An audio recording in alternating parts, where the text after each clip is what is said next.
ಎಲ್ಲರಿಗೂ ನಮಸ್ಕಾರ. ಮೊದಲನೇದಾಗಿ ನಮ್ಮ ಒಂದು ಕರೆಗೆ ಹೋಗ್ಬಿಟ್ಟು ತಾವೆಲ್ಲ ಬಂದು ತಮ್ಮ ಸಮಯವನ್ನು ಬಿಡು ಮಾಡಿಕೊಂಡು ನಮ್ಮ ಸಿನಿಮಾ ನೋಡಿ ಇಷ್ಟೊತ್ತು ತಾಳ್ಮೆಯಿಂದ ಸಿನಿಮಾ ನೋಡಿ ಮತ್ತೆ ವಾಪಸ್ ಬಂದು ನಮ್ಮ ಪತ್ರಿಕಾಗೋಷ್ಠಿಯಲ್ಲಿ ಹಾಸನರಾಗಿದ್ದಕ್ಕೆ ತಮ್ಮೆಲ್ಲರಿಗೂ ಧನ್ಯವಾದಗಳು.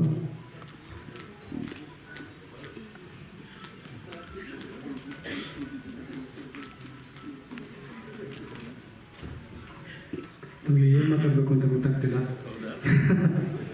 ಕೆಳಗಡೆ ಸಿನಿಮಾ ನೋಡೋದ್ಮೇಲೆ ತುಂಬ ಜನ ಸಿನಿಮಾ ಚೆನ್ನಾಗಿ ಮಾಡಿದ್ದೀರಿ ಅಂತ ಎಲ್ಲ ನನ್ನನ್ನು ತುಂಬ ಪ್ರಶಂಸೆ ಮಾಡಿದ್ರಿ.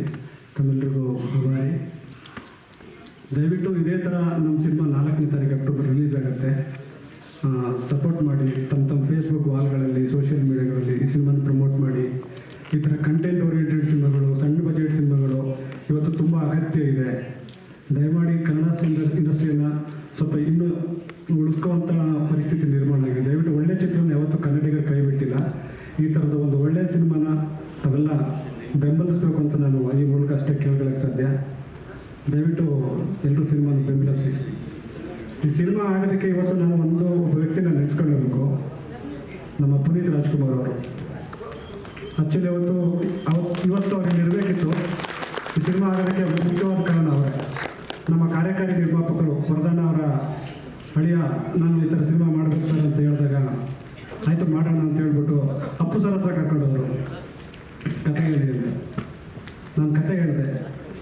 ಕತೆ ಕೇಳಿದ ತಕ್ಷಣ ಅವ್ರು ಹೇಳಿದ್ರು, ವಿಜಯ್ ಚೆನ್ನಾಗಿದೆ, ಗೋ ಹೆಡ್ ಅಂತ ಹೇಳಿದ್ರು. ಅವತ್ತು ಅವರೇನಾದರೂ ಒಂಚೂರು ಬೇಡ ಅಂದಿದ್ರೆ ಇವತ್ತು ಈ ಸಿನಿಮಾ ಆಗ್ತಿರ್ಲಿಲ್ಲ. ಹಾಗಾಗಿ ಅವ್ರನ್ನ ನಾನು ತುಂಬ ಮಿಸ್ ಮಾಡ್ಕೊತಿದ್ದೀನಿ. ಅವರ ಆಶೀರ್ವಾದ ನಮ್ಮ ಸಿನಿಮಾ ಇರುತ್ತೆ ಅಂತ ನನ್ನ ಭಾವನೆ. ದಯವಿಟ್ಟು ತಾವೆಲ್ಲ ಸಿನಿಮಾನ ನೋಡಿ ಪ್ರೋತ್ಸಾಹಿಸಿ. Thank you. ಓಕೆ, ಇದು ಕತೆನ ಸಾಮಾನ್ಯವಾಗಿ ಯಾವುದೇ ಡೈರೆಕ್ಟರ್ ಬಿಟ್ಕೊಡಲ್ಲ. ಬಟ್ ನಾನು ಕತೆ ಏನಂದ್ರೆ ಹೇಳ್ತೀನಿ. ಕತೆ ಏನಂದ್ರೆ ಇದು ಒಂದು ನಗರ ಪ್ರದೇಶದಲ್ಲಿ ನಡೆಯುವಂಥ ಕತೆ. ಒಬ್ಬ ತಂದೆ, ಆತ ಬೇಜವಾಬ್ದಾರಿ ಆದಂಥ ವ್ಯಕ್ತಿ, ಕುಡಿತಕ್ಕೆ ದಾಸನಾಗಿರ್ತಾನೆ. ತಂದೆ ಆದಂಥ ಒಂದು ವೈಯಕ್ತಿಕ ಕಾರಣ, ಆತ ಕೌಟುಂಬಿಕ ಕಾರಣದಿಂದ. ಹಾಗಾಗಿ ತಂದೆ ಮಕ್ಕಳ ಒಂದು ಬದುಕಿನ ನಡೆಯುವಂಥ ಒಂದು ವೈರುಧ್ಯಗಳು, ವ್ಯತ್ಯಾಸಗಳನ್ನು ನಾನು ಈ ಚಿತ್ರದಲ್ಲಿ ತೋರಿಸಕ್ಕೆ ಹೊರಟಿದ್ದೀನಿ. ಕತೆ ಏನಂತಂದರೆ, ಆತನ ಕುಡಿತದಿಂದ ಮನೆ ಬಾಡಿಗೆನೂ ಸಹ ಕಟ್ಟಕ್ಕಾಗದೆ ಅಪ್ಪ ಮಕ್ಕ ಇಬ್ಬರು ಮನೆಯನ್ನು ಕಳ್ಕೊಂಡು ಬೀದಿಗೆ ಬೀಳ್ತಾರೆ. ಆಗ ರಿಯಾಜ್ ಅನ್ನೋ ಒಂದು ಕ್ಯಾರೆಕ್ಟರ್ ಸಹಾಯದಿಂದ ಅವ್ರಿಗೊಂದು ಊರಿಂದ ಹೊರಗಿರ್ತಕ್ಕಂಥ ಒಂದು ಪಾಳು ಬಂಗ್ಲೆ ಸಿಗುತ್ತೆ ವಾಸ ಮಾಡೋದಕ್ಕೆ. ಬಟ್ ಆ ಮನೆಯಲ್ಲಿ ಕರೆಂಟ್ ಸಂಪರ್ಕ ಇರೋದಿಲ್ಲ, ವಿದ್ಯುತ್ ಇರೋದಿಲ್ಲ. ಆ ಹುಡುಗ ತುಂಬ ಪ್ರತಿಭಾವಂತ, ಓದೋದ್ರಲ್ಲಿ ಮುಂದಿರ್ತಾನೆ. ಆದರೆ ಅವನಿಗೆ ಓದ್ಕೊಳ್ಳೋದಕ್ಕೆ, ಬರ್ಕೊಳ್ಳೋದಕ್ಕೆ, ಹೋಮ್ವರ್ಕ್ ಮಾಡೋದಕ್ಕೆ ಮನೇಲಿ ಕರೆಂಟ್ ಇರಲ್ಲ. ಹಾಗೆ ಸ್ಕೂಲಲ್ಲೂ ಟೀಚರ್ಸ್ಗಳೆಲ್ಲ ಬಯಸ್ಕೊಂಡು ತುಂಬ ಅವಮಾನಗಳನ್ನ ಅನುಭವಿಸ್ತಾನೆ. ಆಗ ನಾನು ಏನಾದರೂ ಮಾಡಿ ನಮ್ಮ ಮನೆಗೆ ಕರೆಂಟ್ ಹಾಕ್ಸ್ಬೇಕು ಅಂತ ಹೇಳಿ ಅವನು ಪೇಪರ್ ಹಾಕೋ ಕೆಲಸಕ್ಕೆ ಸೇರ್ಕೊತಾನೆ. ಪೇಪರ್ ಹಾಕೋ ಒಬ್ಬ ಏಜೆಂಟ್ ಸಹಾಯದಿಂದ ಆತ ತನ್ನ ಮನೆಗೆ ಬೇಕಾದಂಥ ಕರೆಂಟ್ ಹಾಕ್ಸ್ಕೋಬೇಕು ಅಂತ ದುಡ್ಡನ್ನೆಲ್ಲ ಕೂಡಿಟ್ಟು ಅದನ್ನು ದುಡ್ಡು ತಗೊಂಡು ಹೋಗಿ ಎಲೆಕ್ಟ್ರಿಸಿಟಿ ಆಫೀಸ್ಗೆ ಹೋಗಿ ಕೇಳಿದಾಗ ಆ ಮನೆ ಓನರೇ ಬರಬೇಕು ಅಂತ ಹೇಳ್ತಾರೆ. ಓನರ್ ಅವ್ರು ಫಾರಿನ್ ಇರ್ತಾರೆ. ಹಾಗಾಗಿ ಆ ಆಸೆನೂ ನೆರವೇರೋದಿಲ್ಲ ಅವನಿಗೆ. ಮತ್ತೆ ಅವ್ನ ದುಡ್ಡನ್ನು ವಾಪಸ್ ತಂದು ಇಟ್ಟಿರ್ತಾನೆ. ಆಮೇಲೆ ಅವ್ರ ಗೆಳತಿ ಒಬ್ಬರು ಹೇಳ್ತಾಳೆ, ನೀವು ಯಾಕೆ ಆ ದುಡ್ಡಿಂದ ಒಂದು ಎಲೆಕ್ಟ್ರಿಕ್ ಡಿವೈಸ್ ಸೋಲಾರ್ ವಿದ್ಯುತ್ ಬರ್ತಾ ಹೋಗ್ಬಾರ್ದು ಅಂತ ಹೇಳ್ತಾರೆ. ಆದರೆ ಅವನ ಅದೃಷ್ಟವಶಾತ್ ಏನಾಗುತ್ತೆ, ಆ ದುಡ್ಡಿನ ಮೇಲೆ ಇಲಿ ಕಚ್ಚಿ ತಿಂದುಬಿಟ್ಟಿರುತ್ತೆ. ಹಾಗೆ ಒಂದೊಂದೇ ಸವಾಲುಗಳು ಅವನು ಎದುರಿಸ್ತಾ ಹೋಗ್ತಾನೆ. ಮನೆಗೆ ಕರೆಂಟ್ ಹಾಕ್ಸೋಕ್ಕೆ ಏನೆಲ್ಲ ಮಾಡಬೇಕು ಅಂತ. ಕೊನೆಗೆ ಒಂದಿನ ಅವನು ಎಲ್ಲವನ್ನು ಕಳ್ಕೊಂಡು ಡೆಸ್ಟ್ರಾಯ್ ಆಗಿ ಒಬ್ಬನೇ ಕೂತಿರ್ಬೇಕಾದ್ರೆ ಒಂದು ಮಿಂಚು ಹುಳು ಬರುತ್ತೆ ಅವ್ರ ಮನೆಯ ಮುಂದೆ. ಆ ಮಿಂಚು ಹುಳು ನೋಡಿ ಅವನಿಗೊಂದು ಹೊಸ ಆಸೆ, ಆಲೋಚನೆ ಅವನ ಮನಸ್ಸಲ್ಲಿ ಉತ್ಪತ್ತಿ ಆಗುತ್ತೆ. ಅದಕ್ಕೆ ಅವ್ರ ಟೀಚರು ಮಿಂಚು ಹುಳುವಿನ ಒಂದು ಸ್ವಾವಲಂಬಿ ಬದುಕು ಹೆಂಗಿರುತ್ತೆ, ಅದು ಯಾವ ಥರ ಜೀವಿಸುತ್ತೆ ಅಂತ ಅವನಿಗೆ ಕತೆ ಹೇಳಿದಾಗ ಅದನ್ನು ಇನ್ಸ್ಪೈರ್ ಆಗಿ ತಗೊಂಡು ಅವನು ಮನೆಗೆ ಬೇಕಾದಂಥ ವಿದ್ಯುತ್ತನ್ನು ಉತ್ಪತ್ತಿ ಮಾಡುವಂಥ ಒಂದು ಯಂತ್ರವನ್ನು ಕಂಡುಹಿಡಿತಾನೆ ಅವನು. ಅಂದರೆ ತನಗೆ ಏನೋ ಒಂದು ಅವಶ್ಯಕತೆ ಇರೋದನ್ನ ಕಂಡುಹಿಡಿತಾನಲ್ಲ, ಆ ವಸ್ತು ಇಡೀ ಜಗತ್ತಿಗೆ ಅಗತ್ಯವಾದಂಥ ವಸ್ತುವಾಗಿ ಪರಿಣಮಿಸುತ್ತೆ. ಅಂದರೆ ಅವನು ತನ್ನಲ್ಲಿ ತಾನು ಬೆಳಕನ್ನು ಕಂಡುಕೊಳ್ಳೋಕೆ ಹೋಗಿ ಜಗತ್ತಿಗೆ ಬೆಳಕಾಗ್ತಾನೆ ಅನ್ನೋದು ಈ ಒಟ್ಟಾರೆ ಸಿನಿಮಾದ ತಾತ್ಪರ್ಯ. ಈ ಥರದ್ದು ಒಂದು ಕಥೆನ ಈ ಸಿನಿಮಾದಲ್ಲಿ ನೀವು ನೋಡಿದರೆ ಸಾಕಷ್ಟು ಜನ ಮಾಧ್ಯಮದವ್ರು ಯಾರು ಸ್ವಲ್ಪ ಜನ ಬಂದಿರಲಿಲ್ಲ ಅಂತ ನಾನು ಪೂರ್ತಿ ಕಥೆನ ಹೇಳಿದೆ. ಇಷ್ಟೇ ಸರ್ ಈ ಸಿನಿಮಾ ಕತೆ.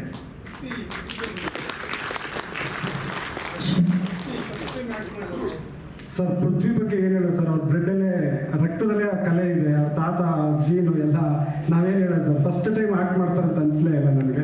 ಅಷ್ಟು ಚೆನ್ನಾಗಿ ಆ್ಯಕ್ಟ್ ಮಾಡೋದು, ಒಳ್ಳೆ ಕೋಆಪ್ರೇಟಿವ್.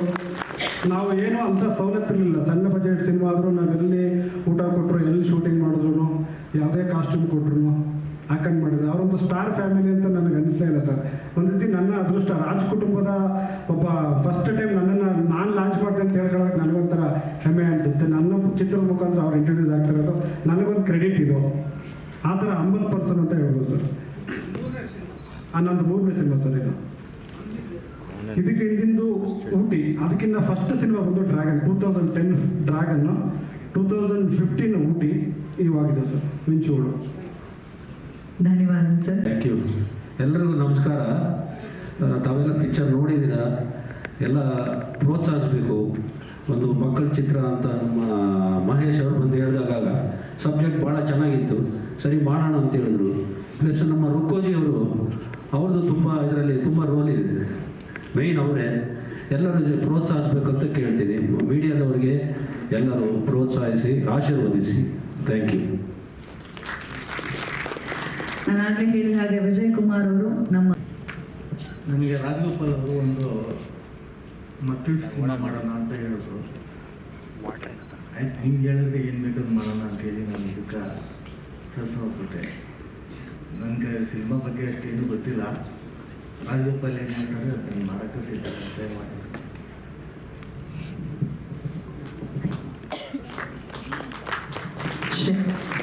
ಮೊದಲನೇದಾಗಿ ಇಲ್ಲಿ ಬಂದಿರುವಂಥ ಎಲ್ಲ ಹಿರಿಯರಿಗೂ ನಾನು ಮಾಡ್ತಿರೋ ನಮಸ್ಕಾರಗಳು. ಈ ಜಾಗದಲ್ಲಿ ನಾವು ಪುನೀತ್ ರಾಜ್ಕುಮಾರ್ ಸರ್ನ ತುಂಬ ಮಿಸ್ ಮಾಡ್ಕೊತೀವಿ. ಈ ಜಾಗದಲ್ಲಿ ಅವ್ರು ಇದ್ದಿದ್ರೆ ಇನ್ನು ಎಷ್ಟು ಸಪೋರ್ಟ್ ಮಾಡ್ತಿದ್ರು ಅಂತ ಯೋಚನೆ ಮಾಡ್ಬೇಕನ್ಸುತ್ತೆ. ನೀವೆಲ್ಲರೂ ಮೂವಿ ನೋಡಿದ್ರಿ, ಚೆನ್ನಾಗಿದೆ ಅಂತ ನಾನು ಅಂದ್ಕೊಂಡಿದ್ದೀನಿ. ತುಂಬ ಕಷ್ಟಪಟ್ಟು ಮಾಡಿರೋ ಮೂವಿ ಇದು. 4-5 ವರ್ಷ ಆಗಿತ್ತು ಹಿಂದೆನೇ ಮೂವಿ ಮಾಡಿ. ನಾನಂತರೂ ಈ ಡೈರೆಕ್ಟರ್ ಸರ್ಗೆ ಎಲ್ಲರಿಗೂ ತುಂಬ ಹಿಂಸೆ ಕೊಟ್ಬಿಟ್ಟಿದೆ. ತುಂಬ ಖುಷಿ ಆಗ್ತಿದೆ. ಮೂವಿ 4ನೇ ತಾರೀಕು ರಿಲೀಸ್ ಆಗ್ತಿದೆ ಅಂತ. ಎಲ್ಲರೂ ನೋಡಿ ಸಪೋರ್ಟ್ ಮಾಡಿ ಅಂತ ಕೇಳ್ಕೊತೀನಿ. ಧನ್ಯವಾದಗಳು. Okay, thank you.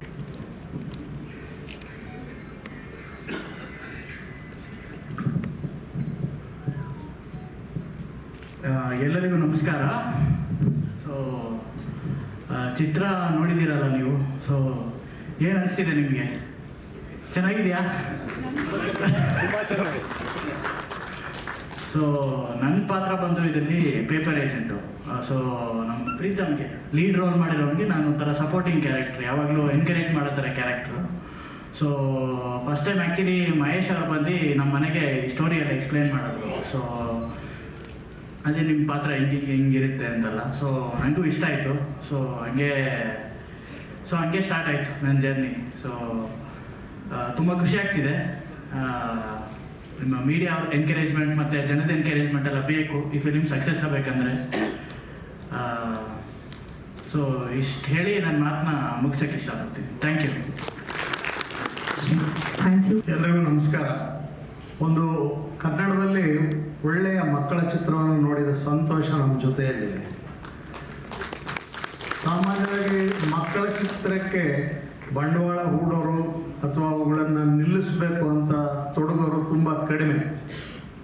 ಆ ಹಿನ್ನೆಲೆಯಲ್ಲಿ ನಾನು ವರದರಾಜ್ ಅವರನ್ನ ಮತ್ತು ರಫೀಕ್ ಅವರನ್ನ ಮತ್ತು ಇವರೆಲ್ಲರಿಗೂ ಹಿನ್ನೆಲೆಯಾಗಿರುವಂಥ ಗೆಳೆಯರಾದ ದೊಡ್ಡ ಹುಡುಗರು ರುಕ್ಕೋಜಿ ಅವರನ್ನು ಮೊದಲಿಗೆ ಅಭಿನಂದಿಸಲಿಕ್ಕೆ ಇಷ್ಟಪಡ್ತೇನೆ. ಒಬ್ಬರು ನಿರ್ಮಾಪಕರು ಮಕ್ಕಳ ಚಿತ್ರವನ್ನೇ ಯಾಕೆ ಮಾಡ್ತಾರೆ ಅನ್ನುವ ಹಿನ್ನೆಲೆಯನ್ನು ಇಟ್ಕೊಂಡು ನೋಡಿದ್ರೆ ಕನ್ನಡದಲ್ಲಿ ಸುಮಾರು 300ಕ್ಕೂ ಹೆಚ್ಚು ಅತ್ಯುತ್ತಮವಾದ ಮಕ್ಕಳ ಚಿತ್ರಗಳು ಬಂದಿವೆ. ಮತ್ತು ಆ ಮಕ್ಕಳನ್ನು ಇಟ್ಕೊಂಡು ವ್ಯವಹಾರದ ಅಥವಾ ಭೂತ ಪ್ರೇತದ ವಿಷಯಗಳನ್ನು ಇಟ್ಕೊಂಡು ಮಾಡಿರೋ ಚಿತ್ರಗಳು ಕನ್ನಡದಲ್ಲಿವೆ. ಆದರೆ ಮಕ್ಕಳ ರಾಜ್ಯದಂತಹ ಒಂದು ಚಿತ್ರ, ಅಥವಾ ತಾರೆ ಜಮೀನ್ ಪರ್ ಅಂತಹ ಚಿತ್ರ, ಅಥವಾ ಚಿಲ್ಡ್ರನ್ಸ್ ಹೆವೆನ್ ಅನ್ನುವಂತಹ ಚಿತ್ರ, ಅವು ನಮ್ಮ ಜೀವಿತಾವಧಿಯಲ್ಲಿ ಎಂದೂ ಕೂಡ ಮರೀಲಿಕ್ಕೆ ಸಾಧ್ಯ ಇಲ್ಲ. ಫೈಂಡಿಂಗ್ ನೆಮೋ ಅನ್ನುವಂತಹ ಒಂದು ಹಾಲಿವುಡ್ಡಿನ ಕಾರ್ಟೂನ್ ಚಿತ್ರ ಇವತ್ತು ಮತ್ತೆ ಮತ್ತೆ ಗಳಿಸುವ ಅದರ ಗಳಿಕೆಯನ್ನು ನೋಡಿದ್ರೆ, ಅಥವಾ ಡಿಸ್ನಿ ಲ್ಯಾಂಡ್ ಅಂತವರು ಅಥವಾ ಹಾಲಿವುಡ್ನ ದೊಡ್ಡ ದೊಡ್ಡ ಸಂಸ್ಥೆಗಳು ಮಕ್ಕಳ ಮೇಲೆ ಹ್ಯಾರಿ ಪ್ಯಾಟರ್ ಅಂತಹ ಅಥವಾ ಭಾಳ ಪ್ರಸಿದ್ಧ ಜಂಗಲ್ ಬುಕ್ನಂತಹ ಅನೇಕ ಚಿತ್ರಗಳನ್ನು ಮಕ್ಕಳ ಮುಖೇನ, ಬಹುಶಃ ಮಕ್ಕಳ ಮುಖೇನ ದುಡಿಮೆ ಬಹಳ ದೊಡ್ಡದಿದೆ, ಆದರೆ ನಾವು ಅದನ್ನು ಸರಿಯಾಗಿ ಪರಿಗಣಿಸಿಲ್ಲ ಅಂತ ಅನಿಸುತ್ತೆ. ಆದರೂ ಕನ್ನಡದಲ್ಲಿ ಚಿನ್ನಾರಿ ಮುತ್ತದಂತಹ, ಕೊಟ್ರೇಶಿ ಕಾಣಿಸುವಂತಹ ಚಿತ್ರಗಳು ಮನೆ ಮಾತಾಗಿ ಇವತ್ತಿಗೂ ಅವು ಮತ್ತೆ ಮತ್ತೆ ನೋಡಬೇಕು ಅಂತ ಅನ್ನಿಸ್ತವೆ.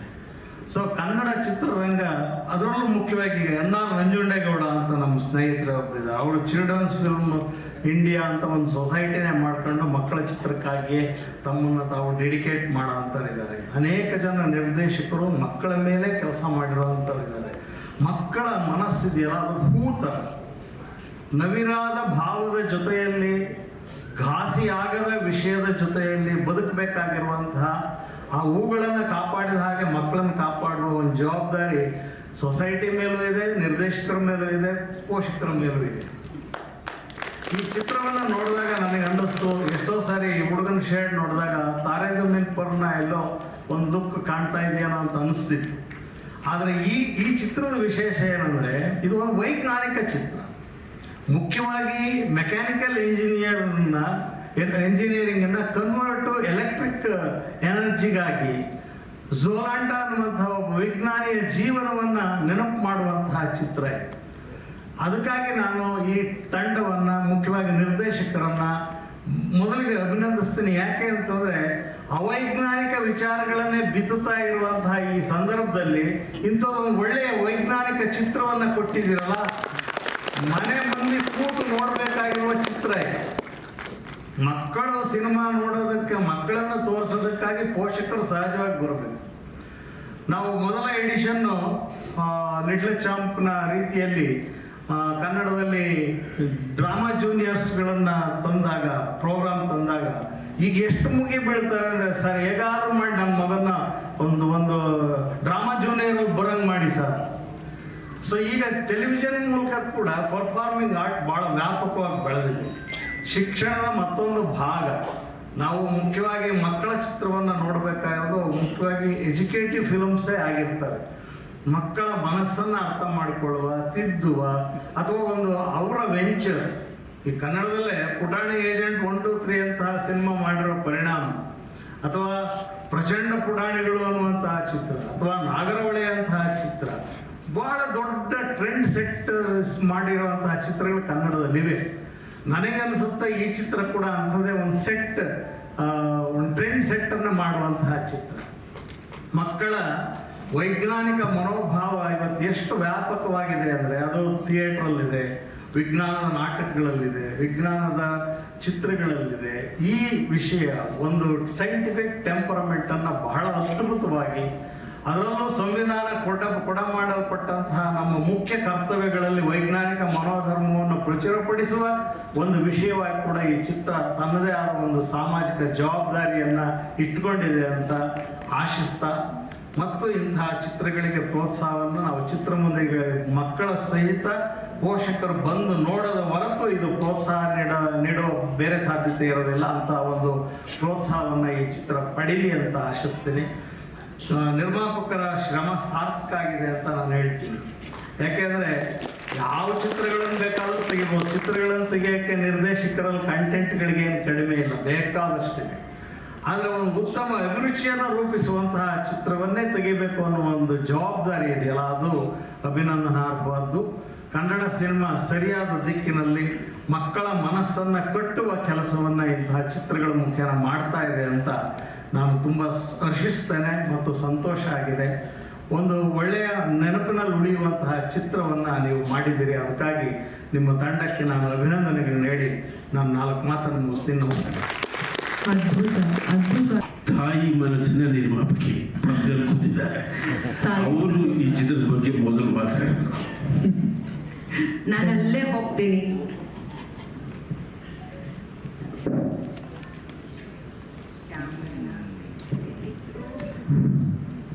ಇದು ಕೇಳಲ್ಲ. ವೇದಿಕೆ ಮೇಲೆ ಆಸೀನರಾಗಿರ್ತಕ್ಕಂಥ ಎಲ್ಲ ಗಣ್ಯಮಾನ್ಯರಿಗೆ ನಮಸ್ಕಾರ ಮಾಡ್ತಾ, ವೇದಿಕೆಯ ಮುಂದೆ ಇರ್ತಕ್ಕಂಥ ಪ್ರತಿಯೊಬ್ಬರಿಗೂ ಹಾಗೂ ಮಾಧ್ಯಮದ ನನ್ನೆಲ್ಲ ಮಿತ್ರರಿಗೂ ನಮಸ್ಕರಿಸ್ತಾ, ಚಿತ್ರ ಬಿಡುಗಡೆಗೆ ಮುನ್ನ ಇಂಥ ಒಂದು ಸೊಗಸಾದ ಕಾರ್ಯಕ್ರಮವನ್ನು ಏರ್ಪಡಿಸಿರ್ತಕ್ಕಂಥದ್ದು ನನಗೆ ತುಂಬ ಸಂತೋಷ ತಂದಿದೆ. ನಮ್ಮನ್ನು ಪ್ರೋತ್ಸಾಹಿಸಿ ಸಾಕಿ ಬೆಳೆಸಿದಂತಹ ರಾಜ್ಕುಮಾರ್ ಕುಟುಂಬ, ವರ್ಧಣ್ಣ ಅವರ ಅಳಿಯ ಇವತ್ತು ಮಕ್ಕಳ ಚಿತ್ರಕ್ಕೆ ಕೈ ಹಾಕಿರ್ತಕ್ಕಂಥ ತುಂಬ ಖುಷಿಯಾಗಿದೆ. ಹಾಗೆ ಅವರ ಮಗ ಪೃಥ್ವಿರಾಜ್ಗೂ ಕೂಡ ನನ್ನ ಹೃತ್ಪೂರ್ವವಾದ ಅಭಿನಂದನೆಗಳನ್ನು ಹೇಳ್ತೇನೆ. ಒಂದು ಮಾತು, ಚಿತ್ರ ನೋಡಿದಾಗ ತಟ್ಟನೆ ಯಾವತ್ತು ಸಿನಿಮಾ ಆದ್ಮೇಲೆ ಸ್ಕ್ರಿಪ್ಟ್ ಅಲ್ಲ, ಸಿನಿಮಾ ಹೇಗೆ ನಿಮಗೆ ಫೀಲ್ ಆಗುತ್ತೆ ಅನ್ನೋದೇ ಬಹಳ ಮುಖ್ಯ ಆಗುತ್ತೆ. ನನಗೆ ಅಲ್ಲಲ್ಲಿ ಸಿನಿಮಾ ನೋಡ್ತಿರ್ಬೇಕಾದ್ರೆ ಒಂದು ರೀತಿ ಚೋಕ್ ಆದಂಗೆ ಆಗ್ತಿತ್ತು. ಅದರ ಅರ್ಥ ಕೊನೆಗೆ ತಡ್ಕೊಳಕ್ಕಾಗೋದಿಲ್ಲ. ಆ ತಂದೆ ಮಗ ಆ ಬಾಂಧವ್ಯ ಜೊತೆಯಲ್ಲಿ ಅವರು ನಡೆದು ಬಂದ ಹಾದಿ, ಎಂಥ ಸಂದಿಗ್ಧ ಪರಿಸ್ಥಿತಿಯಲ್ಲೂ ಕೂಡ ಮಕ್ಕಳು ಮನೋ ವಿಕಾಸದ ಜೊತೆಯಲ್ಲಿ ಅವರು ಯಾವ ರೀತಿಯಲ್ಲಿ ವಿಕಾಸತೆಯನ್ನು ಹೊಂದುತ್ತಾರೆ, ಮನರಂಜನೆಯನ್ನು ಪಡ್ಕೋತಾರೆ ಅನ್ನೋದನ್ನು ಆ ಮಗುವಿನ ಕಣ್ಣಿನಲ್ಲಿ, ಅವನ ನಗುವಿನಲ್ಲಿ ನಾವು ನೋಡ್ತಾ ಹೋಗ್ತೀವಿ. ತುಂಬ ಚೆನ್ನಾಗಿ ಮಾಡಿದ್ದಾನೆ ಹುಡುಗ. ಈಗ ಹುಡುಗ ಅನ್ನೋದಕ್ಕಿಂತ ಮಧ್ಯ ವಯಸ್ಸಲ್ಲಿದ್ದಾನೆ ಅವನು. ಆ ಕಡೆ ಹುಡುಗನೂ ಅಲ್ಲ, ಈ ಕಡೆ ದೊಡ್ಡ ಹುಡುಗನೂ ಅಲ್ಲ. ಶುಭವಾಗ್ಲಿ, ಎಲ್ಲರಿಗೂ ಶುಭವಾಗ್ಲಿ ಅಂತ ನಾನು ಹೇಳ್ತೇನೆ. ಈಗ ತಾನೇ SR ಮಾತಾಡ್ತಿರ್ಬೇಕಾದ್ರೆ ಪ್ರೊಫೆಸರ್ ಅವರು ಒಂದು ಮಾತು ಹೇಳಿದ್ರು, ಚಿತ್ರ ತುಂಬ ಚೆನ್ನಾಗಿದೆ, ಇಂಥ ಚಿತ್ರಗಳು ಬರಬೇಕು ಅಂತ. ಸರ್, ನಾನು ತಮ್ಮ ಗಮನಕ್ಕೆ ತರ್ತೀನಿ. ಹಾಗೆ ಇಲ್ಲಿ ಬಚ್ಚೇಗೌಡರಿದ್ದಾರೆ, ನನಗೆ ಅವರ ಗಮನಕ್ಕೂ ಇದನ್ನು ತರಲಿಕ್ಕೆ ಇಷ್ಟಪಡ್ತೇನೆ. ಅನುಭವಿಸಿದಂಥ ಒಂದು ಸತ್ಯ ಘಟನೆಗಳನ್ನು ಮಕ್ಕಳ ಸಿನಿಮಾದ ಕುರಿತಂತೆ ನಾವು ತುತ್ತೂರಿ ಚಿತ್ರವನ್ನು ಮಾಡಿದಾಗ ಮೆಜೆಸ್ಟಿಕ್ ಚಿತ್ರಮಂದಿರದಲ್ಲಿ 5 ವಾರಗಳ ಕಾಲ ಕಾಂಪ್ಯಾಕ್ಟ್ ಹೌಸ್ಫುಲ್. ಕುಮಾರ್ ಅವರು ಅದರ ಚಿತ್ರಮಂದಿರದ ಮಾಲೀಕರಾಗಿರ್ತಾರೆ. ಅವರು ಒಂದಿನ ನಾವು ಬಂದಾಗ ಹೇಳ್ತಾರೆ, ನಾನು ಈ ಥರದ ಒಂದು ಈ ಕ್ಲಾಸ್ ಆಡಿಯನ್ಸ್ನೇ ನೋಡಿಲ್ಲ ಅಂತಾರೆ.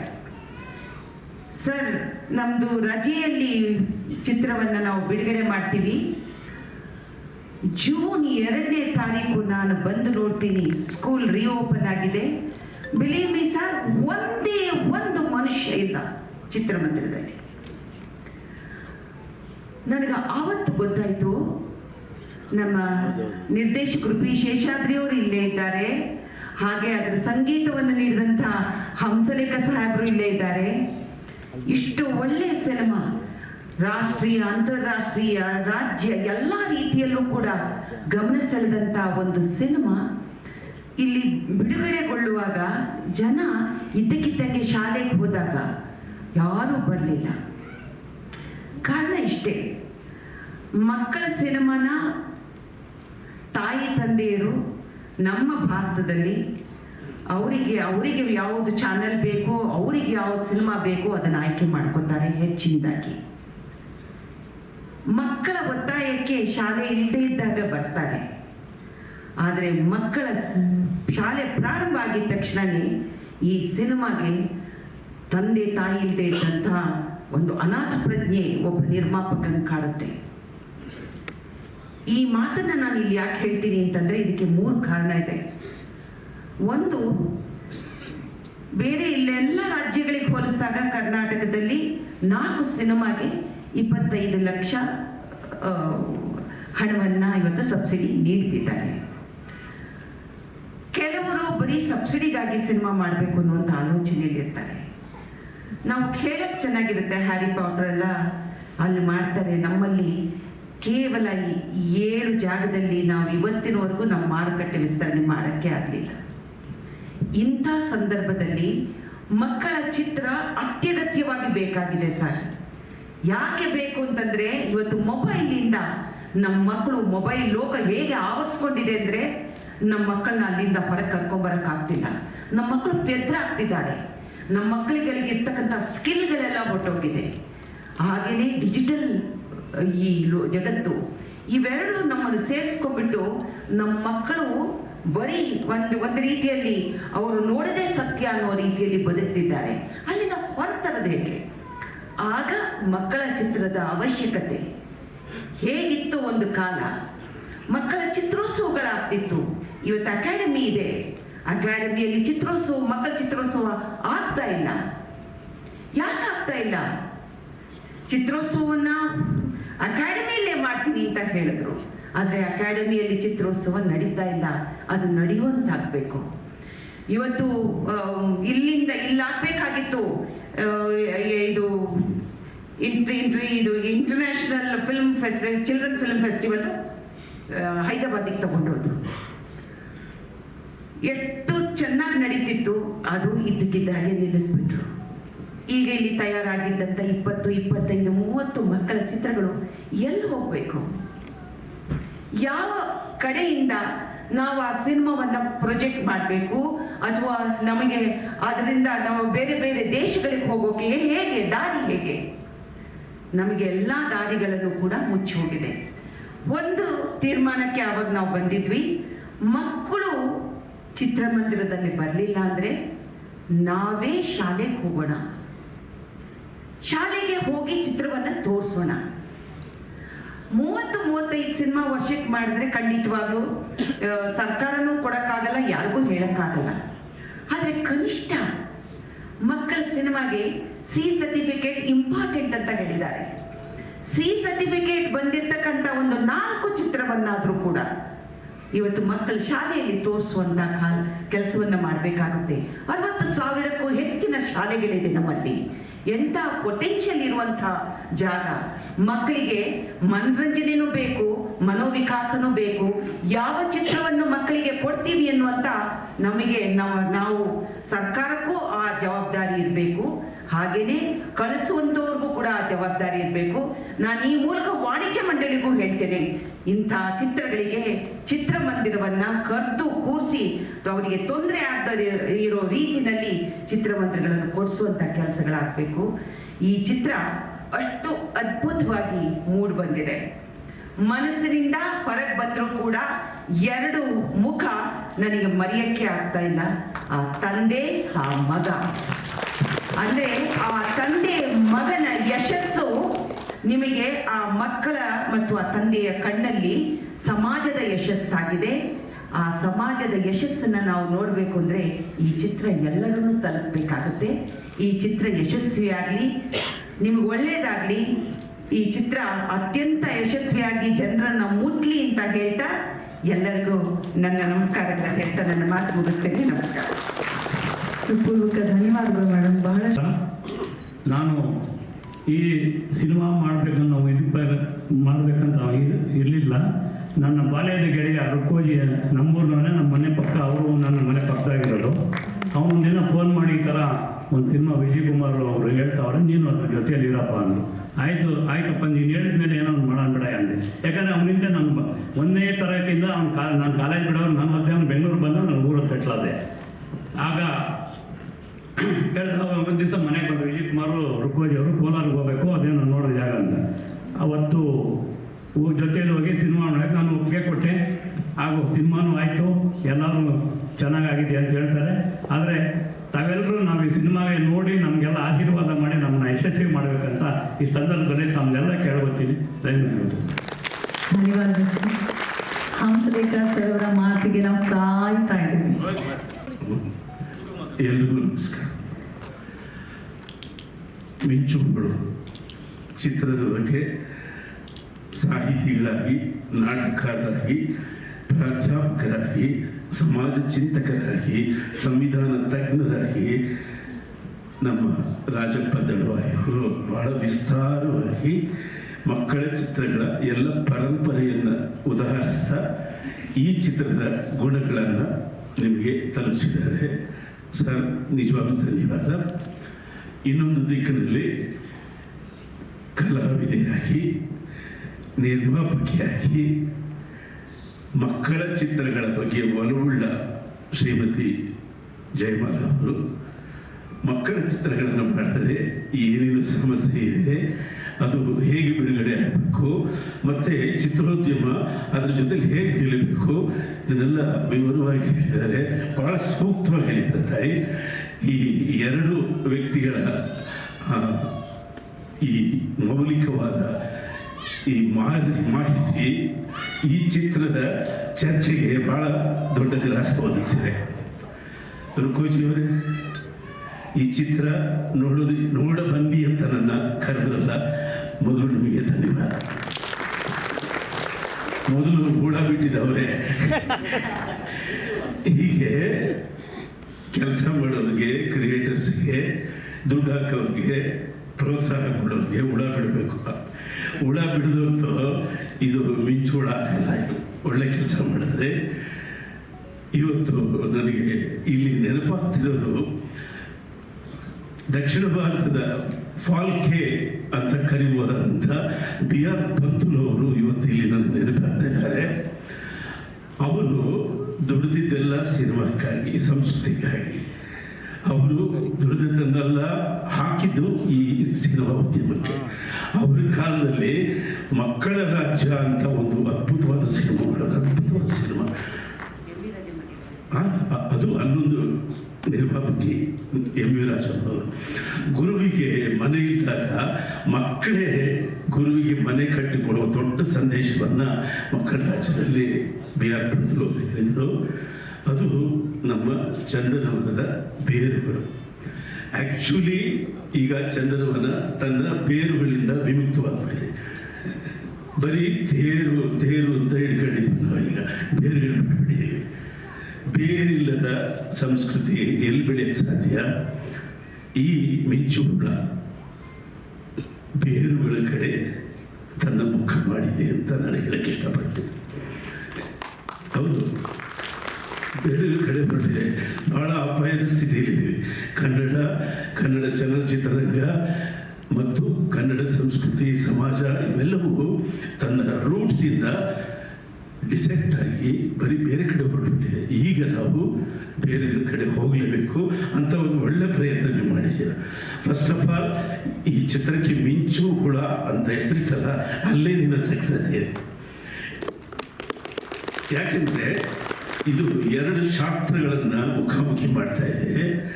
ಆ ಎರಡು ಶಾಸ್ತ್ರಗಳನ್ನು ಎದುರು ಬದುರು ಮಾಡುವ ಒಂದು ಪ್ರಯೋಗ ಇದೆಯಲ್ಲ, ಅದು ಮಗುವಿನ ತಲೆಯಲ್ಲಿ ಬರುತ್ತಲ್ಲ, ಹೇಗೆ ಬಂತದ್ದು?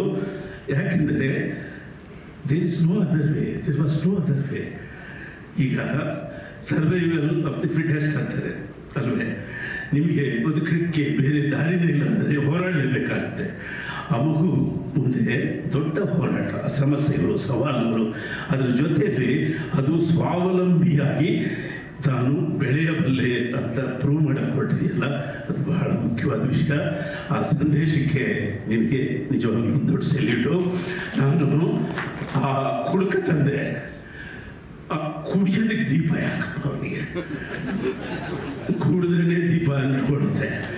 ಅವನು ಕುಡಿಯೋಕ್ಕೊಂದು ದೀಪ ಬೇಕು ಅಂತ ನನಗೆ ಹೊಟ್ಟೆ ತೊಳಸ್ತಾ ಇತ್ತು. ಅದೇ ನೆಟ್ಫ್ಲಿಕ್ಸಲ್ಲಿ ಆಗಿದ್ದರೆ ಆ ಕುಡಿಯೋ ಪೋರ್ಷನ್ ಫಾರ್ವರ್ಡ್ ಮಾಡ್ತಿದ್ದೆ ನಾನು. ಇಲ್ಲಿ ಫಾರ್ವರ್ಡ್ ಮಾಡೋಂಗಿಲ್ಲ, ನೋಡಲೇಬೇಕು. ಫಾರ್ವರ್ಡ್ ಮಾಡೋಕ್ಕಾಗದಿದ್ದರಿಂದ ಅದು ನೇರವಾಗಿ ಕರಳಿಗೆ ತಿವಿತಾ ಇತ್ತು. ಆ ಕಥೆ ಲೇಯರ್ ಬೈ ಲೇಯರ್. ಆ ಇಲಿ ಸುಮ್ಮನೆ 6,000 ರೂಪಾಯಿ ಇಲಿ ತಿನ್ನಬರುತ್ತೆ. ಆ ಚಾಪ್ಲಿನ್ ಜ್ಞಾಪಕ ಬಂದ ನನಗೆ. ಅವನು ಎಷ್ಟು ಕಷ್ಟಪಡ್ತಾನೆ ಚಾಪ್ಲಿನು. ಅವನು ಕನಸು ಕಾಣ್ತಾನೆ ಚಾಪ್ಲಿನ್, ನಾನು ಮನೆಯಲ್ಲೇ ಕೂತಿದ್ರೆ ಒಂದು ಹಸು ಬರಬೇಕು, ಇಲ್ಲೇ ಹಾಲು ಕರಿಬೇಕು, ನಾನು ಕೂತಿದ್ದ ಕಡೆ ದ್ರಾಕ್ಷಿ ಸಿಗಬೇಕು, ಬಾಳೆ, ಈ ಥರದ್ದೊಂದು ಕನಸು ಚಾಪ್ಲಿನ್ ಬರುತ್ತೆ. ಆ ಹುಡುಗ ಪಾಪ ನಾಳೆಯಿಂದ ನಾನು ಕತ್ತಲೆ ಜಗತ್ತಿಗೆ ಟಾಟಾ ಹೇಳ್ತಿದ್ದೀನಿ ಅಂತ ಹೇಳ್ತಿದ್ದಾನೆ. ಸೊ ಅಂದರೆ ಥಿಂಕಿಂಗ್ ಆ ಲೆವೆಲ್ಗಿದೆ. ನಾನು ಫಾಸ್ಟ್ ಫಾರ್ವರ್ಡ್ ಮಾಡಿದೆ, ಹೊಟ್ಟೆ ಕಿವುಚ್ಕೊಂತ ನೋಡಿದೆ. ಅದನ್ನು ಚೆನ್ನಾಗಿದೆ. ಆದರೆ ಕಡೆ ಸಂದೇಶ ನನಗೆ ಸ್ವಲ್ಪ ಎದುರಿಗೆ ಕೊಟ್ಬಿಡ್ತು. ಮಗು ಹೇಳುತ್ತೆ, ನಮ್ಮಪ್ಪ ನನಗೆ ದೀಪ ಕೊಟ್ಬಿಟ್ಟಿದ್ರೆ ನಾನು ಈ ದೀಪ ಖಂಡಿತನೇ ಇಲ್ಲ ಅಂತ. ಹಂಗನ್ಬಿಟ್ಟು ಎಲ್ಲ ತಂದೆ ತಾಯಿದ್ರು ಚೆನ್ನಾಗಿ ಕುಡ್ಕೊಂಡು ದೀಪ ಕೊಡೋದು ಇದೆಲ್ಲ ನಿಲ್ಲಿಸ್ಬಿಡ್ಬಿಟ್ಟು ಮಕ್ಕಳ ಮುಂದೆ ಸವಾಲುಗಳನ್ನು ಇಡಿ, ಅವರಿಗೆ ಜೀವನದಲ್ಲಿ ಕುತೂಹಲ ಇರೋ ಮಾಡಿ, ಅವರು ನಗಬೇಕು ಅಂದ್ಬಿಟ್ಟು ಹೇಳ್ದೆ ಕೇಳಿದ್ರೆ ಬೈಕ್ ಕೊಡಿಸೋದು, ಅವನು ಬೇಕಾದೆಲ್ಲ ಕೊಟ್ಬಿಡೋದು ಅದೇನು ದೊಡ್ಡ ವಿಷಯ ಅಲ್ಲ. ಆದರೆ ಅವನಿಗೆ ಕುತೂಹಲ ಇರಬೇಕು. ಒಂದು ಬೈಕ್ ತೆಗೆದುಕೊಳ್ಳೋದಕ್ಕೆ ಅವನು ಏನೋ ಸಾಧನೆ ಮಾಡಬೇಕು, ಆ ಸಾಧನೆ ಮಾಡಿದ್ದಕ್ಕೆ ಅವನಿಗೆ ಆ ಗಿಫ್ಟ್ ಆಗಿ ಸಿಗಬೇಕು. ಆ ಥರ ಮಕ್ಕಳ ಮುಂದೆ ಕುತೂಹಲವನ್ನು ಉಳಿಸೋದು ತಂದೆ ತಾಯಿಗಳ ಜವಾಬ್ದಾರಿ. ಈ ಪೃಥ್ವಿ ಬಗ್ಗೆ ಹೇಳ್ಬೇಕು. ನಾನು ಭಾಳ ಕುತೂಹಲ ಇಟ್ಕೊಂಡು ಬಂದೆ. ವರದರಾಜು ಅವರ ಮನೆಯ ಇನ್ನೊಂದು ಹೀರೋ ಎಂಟ್ರಿ ಆಯಿತು ಅಂತ. ನೀನು ಆ್ಯಂಕರಿಂಗ್ ನೋಡಿ ನಾನು ಆಶ್ಚರ್ಯ ಪಡಿ, ಯಾವುದೋ ಒಂದು ಕಮರ್ಷಿಯಲ್ ಹೀರೋ ತೋರಿಸ್ತೀಯ ಅಂತ. But Prithvi is A supporting character as is ತಾತ.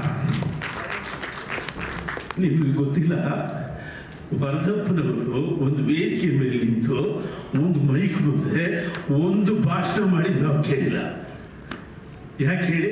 ಅವರು ತೆರೆ ಹಿಂದೆ ಇದ್ದು ಅಣ್ಣನ ಭವಿಷ್ಯ, ಅಣ್ಣನ ಕುಟುಂಬದ ಭವಿಷ್ಯ, ಕನ್ನಡದ ಭವಿಷ್ಯ, ಚಂದನವನದ ಭವಿಷ್ಯವನ್ನು ರೂಪಿಸ್ತಾ ಇದ್ರು.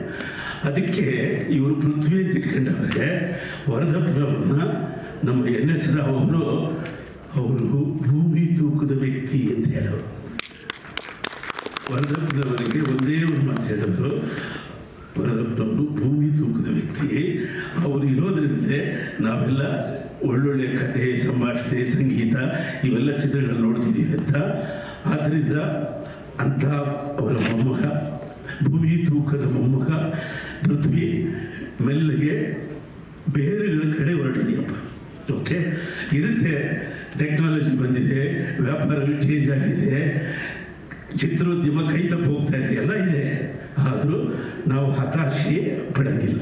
ಮತ್ತೆ ನಾವು ಬೇರೆಗಳ ಕಡೆ ಹೋಗಬೇಕು, ಹೋರಾಡಬೇಕು, ನಮ್ಮ ಉದ್ಯಮವನ್ನು ನಾವು ಉಳಿಸ್ಕೊಳ್ಬೇಕು, ನಮ್ಮ ಮಕ್ಕಳ ಭವಿಷ್ಯವನ್ನು ನಾವು ಅಂದ ಮಾಡಬೇಕು ಅಂತ ಹೇಳ್ತಾ, ಈ ಚಿತ್ರ ಬೇಗ ಬೇಗ ಶಾಲೆಗಳಿಗೆ ಹೋಗಲಿ, ಥಿಯೇಟರ್ಗಳಿಗೆ ಆಮೇಲೆ ಹೋಗಲಿ, ಬೇಕಾದರೆ ಶಾಲೆಗಳಿಗೆ ಹೋಗಿ ಪ್ರತಿ ಶಾಲೆಯಲ್ಲಿ ಈ ಚಿತ್ರ ಎಲ್ಲರೂ ನೋಡುವಂತಾಗಲಿಂದ ಹಾರೈಸ್ತೀನಿ. ನಾನು ನನಗೆ ತಿಳಿದ ಎಲ್ಲ ಶಾಲೆಗಳಿಗೆ ಈ ಸುದ್ದಿಯನ್ನು ಮುಟ್ಟಿಸ್ತೀನಿ. ಮೊದಲು ನನ್ನ ಶಾಲೆಗೆ ಈ ಸಿನಿಮಾ ತರಿಸ್ಕೊಡ್ತೀನಿ. Thank you. Thank you so much sir. ನಮಸ್ಕಾರ.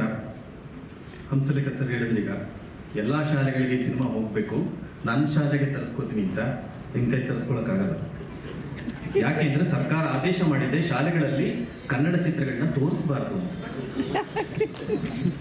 ಜೊತೆಗೆ ದಯವಿಟ್ಟು ಎಲ್ಲೂ ಇದನ್ನ ಚಿಲ್ಡ್ರನ್ ಫಿಲ್ಮ್ ಅಂತ ಹೇಳಬೇಡಿ ಯಾರು. ನಮ್ಮ ಮಕ್ಕಳಿಗೆ ಬೇಕಾಗಿಲ್ಲ ಸರ್.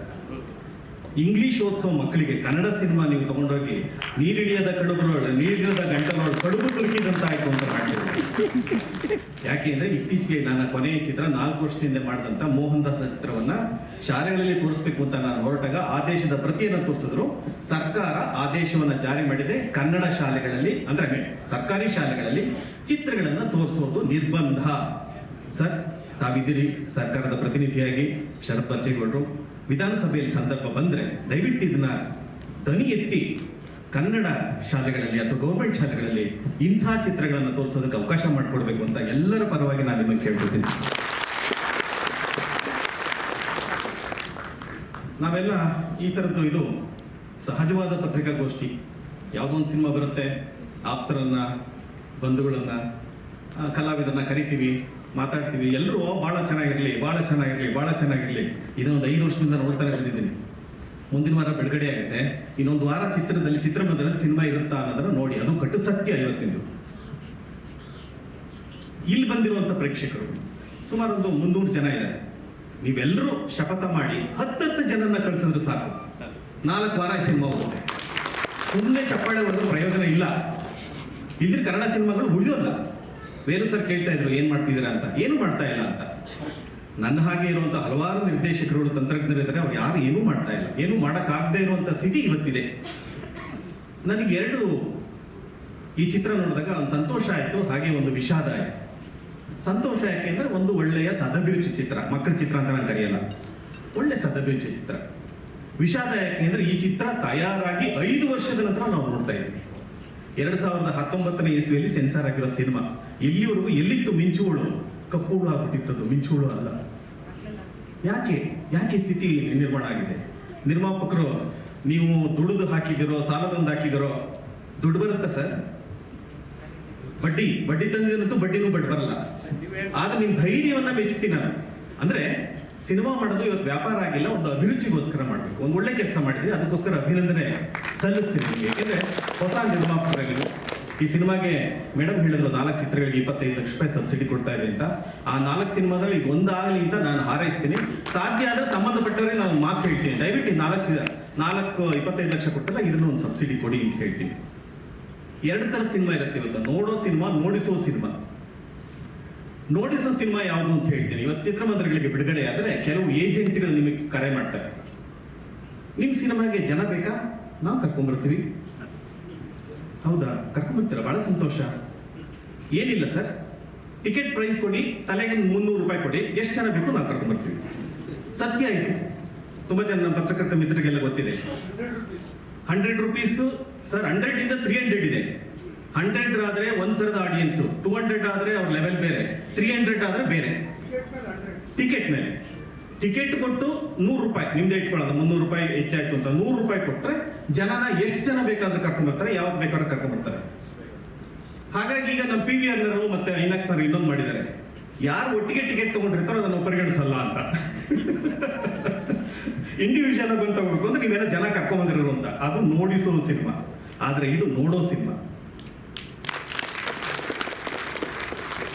ಕೇವಲ 3 ವರ್ಷಗಳ ಹಿಂದೆ ನನ್ನ ಮಿತ್ರರಾದಂಥ ರುಕೋಜಿಯವರು ಇದೇ ವೇದಿಕೆಯಲ್ಲಿ ನಾನು ಮಾಡಿದಂಥ ಮುಕ್ಕಜ್ಜಿಯ ಕನಸುಗಳು ಸಿನಿಮಾಗಳನ್ನ ಹೀಗೆ ಪ್ರದರ್ಶನ ಮಾಡಿಸಿದ್ರು.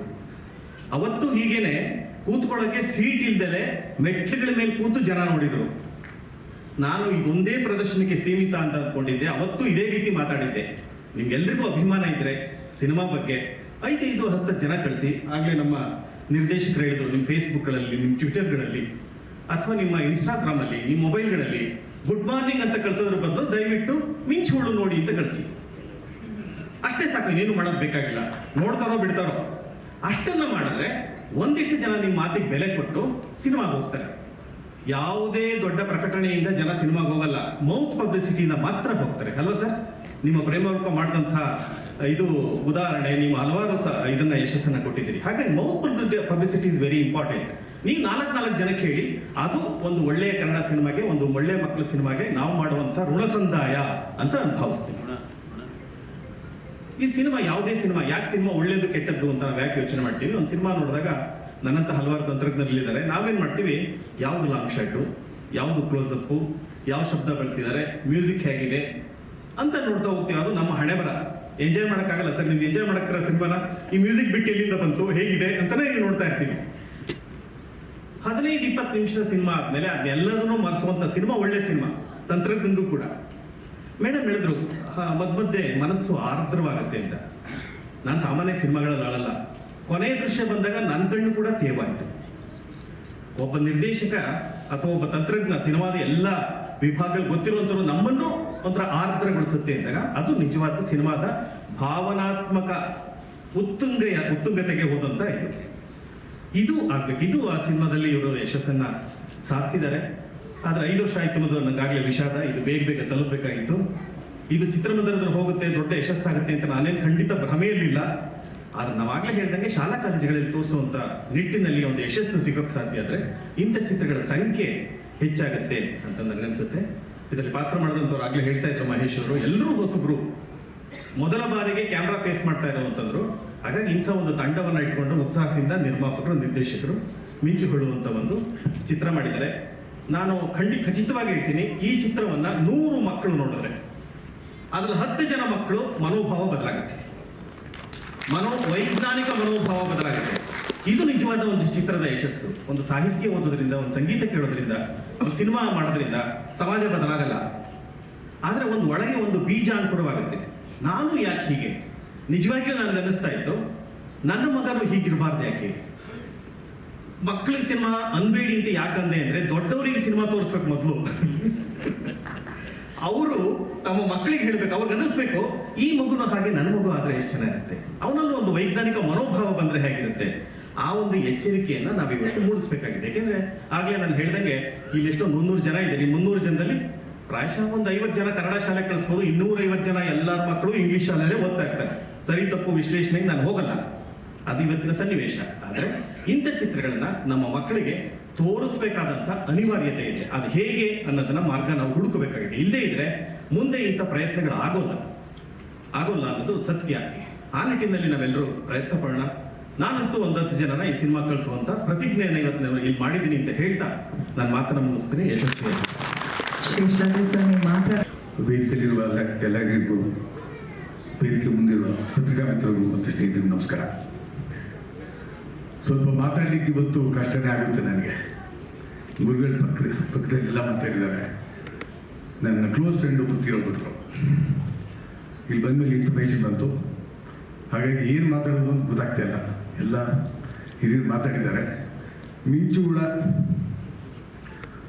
2 ಹಾಡು ಕೋಜಿ ಸಾಹೇಬರು, ಇದು ಪಂಚವಾರ್ಷಿಕ ಯೋಜನೆ. ಇದು 5 ವರ್ಷ ಆದಮೇಲೆ ಹಾಡು ಬಿಡುಗಡೆ ಮಾಡ್ತಾ ಇದ್ದೀವಿ. ಸೊ 2 ಹಾಡು ಭಾಳ ಚೆನ್ನಾಗಿದೆ, ಅದ್ಭುತವಾಗಿ ಬಂದಿದೆ. ಸಿನಿಮಾ ನೋಡ್ಲಿಕ್ಕಾಗಿಲ್ಲ ನನಗೆ, ನೋಡಿದವರೆಲ್ಲ ತುಂಬ ಚೆನ್ನಾಗಿದೆ ಅಂತ ಹೇಳಿದ್ರು. I wish all the best for complete team. ಒಳ್ಳೆಯದಾಗಲಿ. ಸಬ್ಸಿಡಿ ಸರ್ಕಾರ ಮತ್ತು ಪ್ರಶಸ್ತಿ ಭಾಳ ವಿಷಯಗಳು ಬಂತು. ಭಾಳ ನೋವಿನ ಸಂಗತಿ ಹೇಳಬೇಕು ಅಂತಂದರೆ, ಶೇಷಾದ್ರಿ ಸಾಹೇಬ್ ಹೇಳಿದ್ರೆ ಅಲ್ಲಿ ಕೂತು ಮಾತಾಡುವಾಗ ಏನು ಮಾಡ್ತಾ ಇದ್ದೀನಿ ಅಂದಾಗ ಏನು ಮಾಡ್ತಾ ಇಲ್ಲ ಅಂತ. ರಾಜ್ಯ ಪ್ರಶಸ್ತಿ, ರಾಷ್ಟ್ರ ಪ್ರಶಸ್ತಿ, ಎಷ್ಟು ಪ್ರಶಸ್ತಿಗಳು ತಗೊಂಡಿರೋರು ಸಿನಿಮಾ ಮಾಡ್ತಾ ಇಲ್ಲ ಅಂದರೆ ತುಂಬ ನೋವಾಗುತ್ತೆ. ಇಂಡಸ್ಟ್ರಿಗೆ ಏನಾಗಿದೆ ಗೊತ್ತಿಲ್ಲ. ಒಟ್ಟಲ್ಲಿ ಇಂಡಸ್ಟ್ರಿ ಚೆನ್ನಾಗಿದೆ, ಬಟ್ ಈ OTT ಮಗದೊಂದು ಏನೇನೋ ಆಗಿ ಒಂಥರ ಆಗಿದೆ. ಪಾತಾಳಕ್ಕೆ ಹೋಗಿದೆ ಅಂತ ಹೇಳಿದ್ರು ಸರ್. ಇಲ್ಲ, ಹೋಗಿಲ್ಲ, ಬರುತ್ತೆ, ಮತ್ತೆ ಗ್ಯಾರಂಟಿ ಬರುತ್ತೆ. Wish you all the best sir. ಈ ಸಿನಿಮಾ ಒಳ್ಳೆಯದಾಗಲಿ. God bless you. ನಮಸ್ಕಾರ. ವೇದಿಕೆ ಮೇಲೆ ಆಸೀನರಾಗಿರ್ತಕ್ಕಂಥ ಎಲ್ಲ ಗಣ್ಯರೇ, ಒಂದು ಸಣ್ಣ ಕಥೆ ಹೇಳಿ ನನ್ನ ಭಾಷಣ ಪ್ರಾರಂಭ ಮಾಡ್ತೀನಿ. ಇದೇ ರೀತಿಯಾದಂಥ ಒಂದು ವೇದಿಕೆ ಇತ್ತು. ವೇದಿಕೆಯಲ್ಲಿ ಮೈಕ್ ಕೊಟ್ಟು ಮಾತಾಡಿ ಅಂತಂದರು. ಮಾತಾಡಿದಾಗ ನಾನು ಕೂತಿ ಮಾತಾಡಿದೆ. ಹಿರಿಯ 1-2 ರಾಜಕಾರಣಿಗಳೇನಿದ್ರು, ಮಂತ್ರಿಗಳೇನಿದ್ರು, ಅವ್ರು ನನಗೆ ಕರೆದು ಬೈದು ನಿಜವಾದ ರಾಜಕಾರಣಿಯ ಲಕ್ಷಣ ವೇದಿಕೆ ಸಿಕ್ಕಿದಾಗ ಅದನ್ನ ಬಿಡಬಾರ್ದು ಅಂತೇಳಿ. ಯಾವಾಗ ವೇದಿಕೆ ಸಿಗುತ್ತೋ ಅದರಲ್ಲಿ ಭಾಷಣ ಮಾಡಬೇಕು, ಅದು ಕೂತ್ಕೊಂಡು ಮಾಡಬಾರ್ದು ಅಂತ ಹೇಳಿದ್ರು. ಅದರ ಪ್ರಯುಕ್ತವಾಗಿ ಇವಾಗ ಜಯಮಾಲ ಅಕ್ಕನವ್ರೇನು ಒಬ್ಬ MLC ಆಗಿದ್ದಾರೆ, ಅವರು ಕೂಡ ಅದರ ಎಕ್ಸಾಂಪಲ್ ಕೊಟ್ಟರು. ನೀವೆಲ್ಲ ಕೂತ್ಕೊಂಡು ಮಾತಾಡಿದ್ರೆ ಅವ್ರು ವೇದಿಕೆ ಹತ್ರ ಬಂದು ನಿಂತು ಮಾತಾಡಿದ್ರು. ಅದರಿಂದ ರಾಜಕಾರಣಿಯ ಲಕ್ಷಣ ವೇದಿಕೆ ಹತ್ರ ಮಾತಾಡೋದು ಅಂತೇಳಿ ತಮ್ಮ ಹತ್ರ ಕ್ಷಮೆ ಯಾಚಿಸ್ತಾ, ರಾಜಕಾರಣದ ಈ ಒಂದು ವೇದಿಕೆಯನ್ನು ಬಳಸ್ಕೊಳ್ತಾ, ಪ್ರಪ್ರಥಮವಾಗಿ ನಿಜವಾಗ್ಲೂ ಮನಸ್ಸಿಗೆ ತುಂಬಾನೇ ಸಂತೋಷ ಆಯಿತು.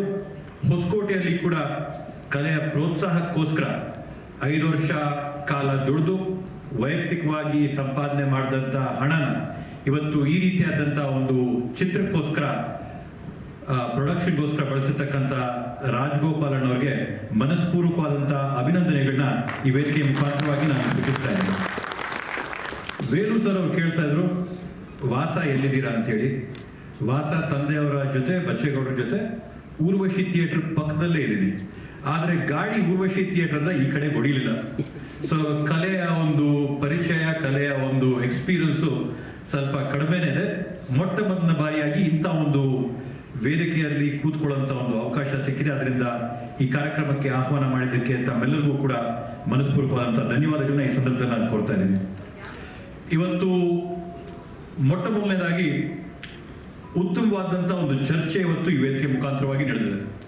ತಾವು ಹೇಳಿದಂಗೆ ಭಾರತ ದೇಶದ ವಿಶೇಷತೆ ಏನಂತಂದ್ರೆ, ನಾವು ಹೇಳಂತ ಕಥೆಗಳು, ನಮ್ಮಲ್ಲಿರ್ತಕ್ಕಂಥ ಜಾನಪದ ಕಥೆಗಳಾಗಿರ್ಬೋದು, ಮಹಾಕಾವ್ಯಗಳಾಗಿರ್ಬೋದು, ಮಹಾಭಾರತ ಆಗಿರ್ಬೋದು, ರಾಮಾಯಣ ಆಗಿರ್ಬೋದು, ಅವುಗಳಲ್ಲಿರ್ತಕ್ಕಂಥ ಉಪಕಥೆಗಳಾಗಿರ್ಬೋದು, ಆ ಒಂದು ಕಥೆಗಳ ಮುಖಾಂತರವಾಗಿ ನಮ್ಮ ಒಂದು ಸಂಸ್ಕೃತಿನ ವಿಶ್ವಾದ್ಯಂತ ಸಾರಂತ ಒಂದು ಪ್ರಯತ್ನ ಆಗಿದೆ.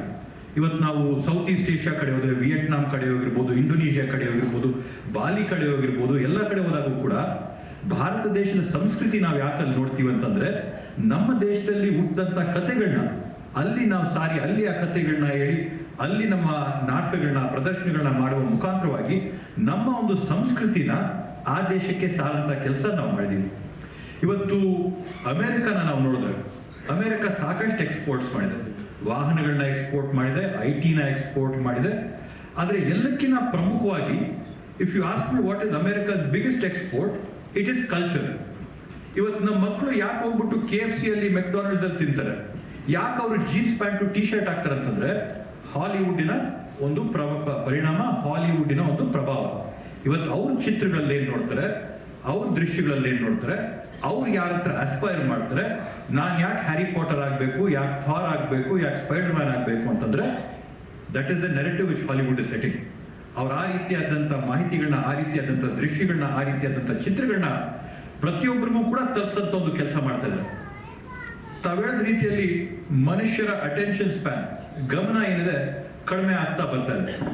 ನಾಟಕಗಳಾದಂಥ ಕಾಲ ಇತ್ತು, ಗಂಟೆಗಟ್ಟಲೆ, ಸಂಜೆ 6 ಗಂಟೆಗೆ ಪ್ರಾರಂಭ ಆದರೆ ಬೆಳಿಗ್ಗೆ 4 ಗಂಟೆಗೆ ಮುಗಿಯಂಥದ್ದಿತ್ತು. 16 ಗಂಟೆ ನಾಟಕ ನಡೀತಾ ಇದ್ದಂಥದ್ದು. ಅದು ಕಡಿಮೆ ಹಾಕ್ಕೊಂಡು ಬಂದು ಈ ಒಂದು ಸಿಲ್ವರ್ ಸ್ಕ್ರೀನ್ ಮೇಲೆ 3-3.5 ಗಂಟೆ ಆಯಿತು. 3-3.5 ಗಂಟೆ ಆಗಿದ್ದು ಅದರಲ್ಲಿ ಕೂಡ ಗಮನ ನಮ್ಗೆ ಸಾಯ್ತಲ್ಲ ಅಂತೇಳಿ 30 ನಿಮಿಷದ ಅತ್ತೆ ಸೊಸೆ ಕಥೆಗಳಾಯ್ತು. 30 ನಿಮಿಷದ ಅತ್ತೆ ಕಥೆ ಸೊಸೆಗಳಿಗೂ ಕೂಡ ನಮಗೆ ಗಮನ ಸಾಯ್ತಲ್ಲ ಅಂತೇಳಿ 30 ಸೆಕೆಂಡ್ ಟಿಕ್ ಟಾಕ್ ಬಂದಿದ್ದೀವಿ ನಾವು ಇವತ್ತು. ಆ ರೀತಿಯಾಗಿ ಜನರ ಒಂದು ಗಮನ ಏನಿದೆ, ಗಮನ ಇವತ್ತು ಕಡಿಮೆ ಆಗಿ 6-8 ಗಂಟೆಯ ನಾಟಕಗಳು 30 ಸೆಕೆಂಡಿನ ಟಿಕ್ ಟಾಕ್ ಬಂದು ನಿಂತಿದೆ. ಸರ್, ಎಲ್ಲಕ್ಕಿಂತ ವಿಶೇಷವಾಗಿ ನಾನು ಹೇಳೋದು, ತಾವು ಹೇಳ್ತಾ ಇದ್ರಿ it is a dying art ಅಂತೇಳಿ. One thing I would like to draw attention to ಅಂದ್ರೆ, ಮಾನವ ಕುಲ ಅಥವಾ ಮನುಕುಲ ಪ್ರಾರಂಭ ಆದಾಗಿಂದ ನಾವೆಷ್ಟು ಇನ್ಫಾರ್ಮೇಶನ್ ನಾವು ಜನರೇಟ್ ಮಾಡಿದೀವಿ, ಕಳೆದ 1.5 ವರ್ಷದಲ್ಲಿ ಅಷ್ಟೇ ಇನ್ಫಾರ್ಮೇಶನ್ ನಾವು ಜನರೇಟ್ ಮಾಡಿದೀವಿ. ಮುಂದುವರಿತಾ ನೀವು ಇನ್ನ 1 ವರ್ಷದಲ್ಲಿ ಇನ್ಕ್ಲೂಡಿಂಗ್ ದಿಸ್ 1.5 year ಅಷ್ಟು ಇನ್ಫಾರ್ಮೇಶನ್ ನೀವು ಜನರೇಟ್ ಮಾಡ್ತೀರ. ಆ ಮಾಹಿತಿ ಎಲ್ಲ ಮೇಜರ್ ಎಲ್ಲಿರೋದು? It is in YouTube, it is in Facebook, it is on Instagram, it is on tick talk, it is on Twitter. So ಈ ಮಾಧ್ಯಮಗಳಲ್ಲಿ ಇನ್ಫಾರ್ಮೇಶನ್ ಜನರೇಷನ್ ಏನಾಗ್ತಾ ಇದೆ, ಎಕ್ಸ್ಪೋನೆನ್ಷಿಯಲ್ ಆಗಿ ಇಯರ್ ಆನ್ ಇಯರ್ ಜಾಸ್ತಿ ಆಗ್ತಾ ಹೋಗ್ತಾ ಇದೆ.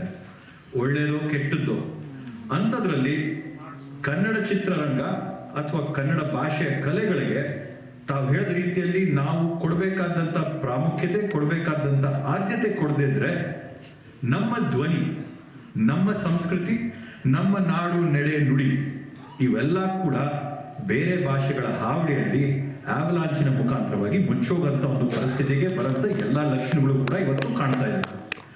ಆದ್ರಿಂದ ಈ ರೀತಿಯಾದಂಥ ಇಂಡಿಪೆಂಡೆಂಟ್ ಫಿಲ್ಮ್ಸ್ ಆಗಿರ್ಬೋದು, ತಾವೇನು ಸಲಹೆ ಕೊಟ್ರಿ, ಅತ್ಯಂತ ಸೂಕ್ತವಾದಂಥ ಸಲಹೆ ಕೊಟ್ರಿ. ಮಕ್ಕಳಿಗೆ ವರ್ಷಕ್ಕೆ 4 ಚಿತ್ರಗಳನ್ನ ಪ್ರದರ್ಶನ ಮಾಡೋಂಥ ಒಂದು ಅವಕಾಶ ಮಾಡಿಕೊಟ್ರೆ ಕನ್ನಡ ಭಾಷೆಯ ಕಲಾವಿದರಿಗೂ ಕೂಡ ಅವರ ಕಲೆ ಪ್ರದರ್ಶನ ಮಾಡೋಕ್ಕೆ ಅವಕಾಶ ಸಿಗುತ್ತೆ. ಅದ್ರ ಜೊತೆಗೆ ನಮಗೂ ಕೂಡ ನಮ್ಮ ಒಂದು ಸಂಸ್ಕೃತಿ, ಇವತ್ತು ಈ ತೋರಿಸಿದಂಥ ಕತೆ, ತಂದೆ ಕೂತ್ಕೊಂಡು ಒಂದು ಬಾರಲ್ಲಿ ಕುಡ್ಕೊಂಡು ಇರೋಂಥ ಕತೆ, ಆಟೋ ಡ್ರೈವರ್ ಇರೋಂಥ ಕತೆ ಹಾಲಿವುಡ್ ನಮಗೆ ತೋರ್ಸಕ್ಕೆ ಸಾಧ್ಯನೇ ಇಲ್ಲ. ವಾಸ್ತವವಾಗಿ ಇಲ್ಲಿ ನಡೆಯುವಂಥ ಒಂದು ನಮ್ಮ ಜನಜೀವನ ಏನಿದೆ ಅದನ್ನ ಬೇರೆ ಬಾಲಿವುಡ್ ಕೂಡ ತೋರ್ಸಕ್ಕೆ ಸಾಧ್ಯ ಇಲ್ಲ. ಅದನ್ನ ತೋರಿಸ್ಬೇಕಂದ್ರೆ ಸ್ಯಾಂಡಲ್ವುಡ್ ಅದನ್ನ ತೋರಿಸ್ಬೇಕಾಗಿದೆ. ಅದಕ್ಕೋಸ್ಕರ ನಾವು ನಮ್ಮ ಜನಸ್ಥಿತಿ, ನಮ್ಮ ಬದುಕಿನ ಸ್ಥಿತಿಗಳಿಗೆ ಅವಕಾಶ ಕೊಡಬೇಕಂದ್ರೆ ಈ ರೀತಿಯಾದಂಥ ಚಲನಚಿತ್ರಗಳಿಗೆ ಪ್ರೋತ್ಸಾಹ ಕೊಡಬೇಕಾಗಿದೆ. ನಾನು ತಮಗೆ ಈ ವೇದಿಕೆ ಮುಖಾಂತರವಾಗಿ ಆಶ್ವಾಸನೆ ಕೊಡ್ತೀನಿ, ಸರ್ಕಾರದ ಗಮನಕ್ಕೆ ಏನು ತರಬೇಕಾಗಿದೆಯೋ ಒಂದು 4-5 ಚಿತ್ರಗಳ ಪ್ರದರ್ಶನಕ್ಕೋಸ್ಕರ ಅದನ್ನು ಸರ್ಕಾರದ ಗಮನವಾಗಿ ತಮ್ಮ ಪರವಾಗಿ ನಾನು ಮಾಡ್ತೀನಿ ಅಂತ ಈ ಸಂದರ್ಭದಲ್ಲಿ ಆಶ್ವಾಸನೆ ತಮ್ಮೆಲ್ಲರೂ ಕೂಡ ಕೊಡ್ತೇನೆ. ಮತ್ತೆ ನಾವು ಮಾತಾಡ್ತಾ ಇರ್ತಕ್ಕಂಥದ್ದು it's not only the livelihood of the actor. ಹಿಂದೆ ಇರ್ತಕ್ಕಂಥ ತೆರೆ ಹಿಂದೆ ಇರ್ತಕ್ಕಂಥ ಸಾಕಷ್ಟು ಕಲಾವಿದರು, ಸಪೋರ್ಟಿಂಗ್ ಆರ್ಟಿಸ್ಟ್ಸು, ಅವರೆಲ್ಲರ ಬದುಕುಗಳ ಪ್ರಶ್ನೆ ಇದು.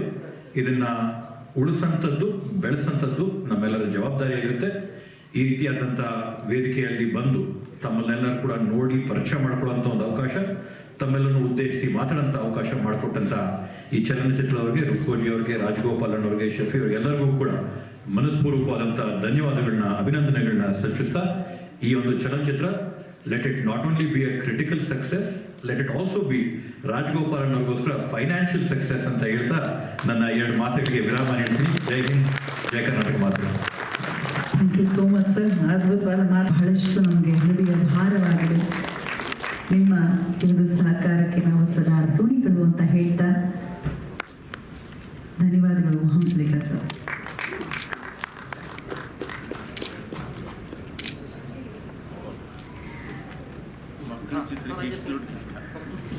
ರಾಧಿಕಾ, ಕಾಲಪ್ರಿಯ, ದೀಪಿಕಾ, ಅಂಶಗಳು ತುಂಬ ಚೆನ್ನಾಗಿ ಮಿಂಚ್ಲಿ. ಮುಂದಿನ ದಿನಗಳಲ್ಲಿ ಏನು 4ನೇ ತಾರೀಕಷ್ಟೇ ರಿಲೀಸ್ಗೆ ರೆಡಿ ಆಗಿದೆ. ಇಲ್ಲಿ ಅಭಿನಯಿಸಿರೋರು ಹಾಗೆ ತಂತ್ರಜ್ಞರಾಗಿ ಪಾಲ್ಗೊಂಡಿರುವಂಥವ್ರು ಎಲ್ಲರ ಲೈಫಲ್ಲಿ ಒಂದು ದೊಡ್ಡ ಸಕಾರಾತ್ಮಕ ಮಿಂಚು ಕಾಣಲಿ ಅವರ ಬದುಕಲ್ಲಿ ಅಂತ ಹಾರೈಸ್ತಾ ಒಂದೇ ಸೆಟ್ ಮಾಡ್ಕೊಂಡಿರ್ತಾರೆ. ಹಾಗಾಗಿ ಬಟ್ ನೀವು ಮಾತಾಡಿದಂತಹ ಒಂದು ಪರಿ, ಆ ಒಂದು ಏನ್ ಹೇಳ್ತಾರೆ ಮಾತಿನ ಗತ್ತು ಇಲ್ಲಿನೇ ಬಹಳ ಸೂಚಕವಾಗಿತ್ತು. Super, thank you so much sir.